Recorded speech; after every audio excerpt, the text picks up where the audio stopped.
In the sprawling, sun-baked landscape of Texas's 23rd Congressional District, a massive territory stretching from the suburbs of San Antonio to the outskirts of El Paso, political battle unfolded in 2024 that was anything but conventional. It wasn't just a race, it was a culture war. It was the political establishment against the digital frontier. This was the story of a sitting Republican Congressman, Tony Gonzales, challenged from his right by a candidate who built his army not in precincts, but on YouTube. This was the race for Texas's 23rd, starring Brandon Herrera. Part 1. The Challenger. The AK guy to millions online. He's the AK guy. Brandon Herrera is a firearms manufacturer, a social media influencer, and a Second Amendment absolutist with a massive digital footprint. His brand is a potent mix of gun expertise, unfiltered humor, and a deep-seated distrust of government overreach. For too long, we've sent people to D.C. who forget who they work for. They vote for red flag laws and then come home and tell us they're re-fighting for our rights. I say, no more compromises. Not one more inch. Herrera's decision to run was a direct response to a single critical vote. Part 2. The incumbent and the vote incumbent Tony Gonzales, a Navy veteran, represented a district still grieving from the tragic school shooting in Uvalde. In 2022, Gonzales was one of a handful of Republicans who voted for the Bipartisan Safer Communities Act, a gun safety bill that enhanced background checks for younger buyers and provided funding for red flag laws.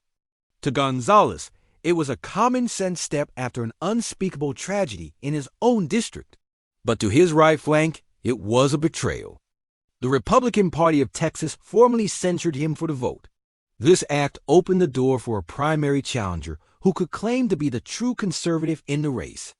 That challenger was Brandon Herrera, who made Gonzales' vote the centerpiece of his entire campaign. Part 3. The Clash Means versus the Machine. The campaign styles couldn't have been more different. Gonzales ran a traditional race, backed by the GOP establishment and millions in PAC money.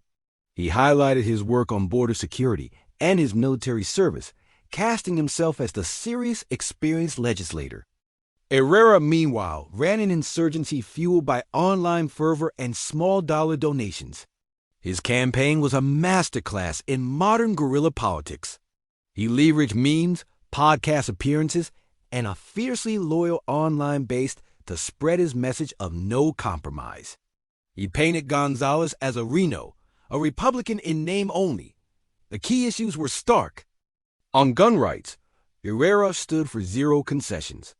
Gonzales argued for responsible but limited action.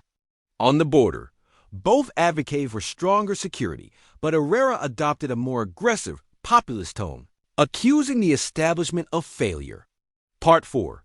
The result and the summary in the March primary, the unthinkable almost happened.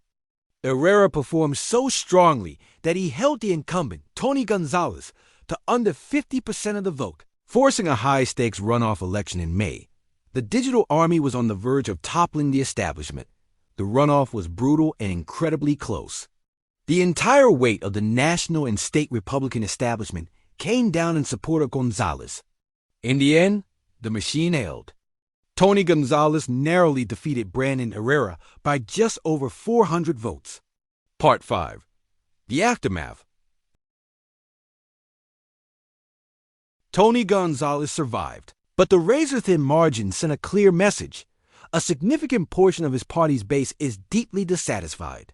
He emerged from the primary politically bruised, facing a tough general election.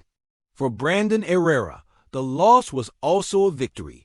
He proved that an online personality with a powerful message can mount a credible, nearly successful challenge against a sitting congressman.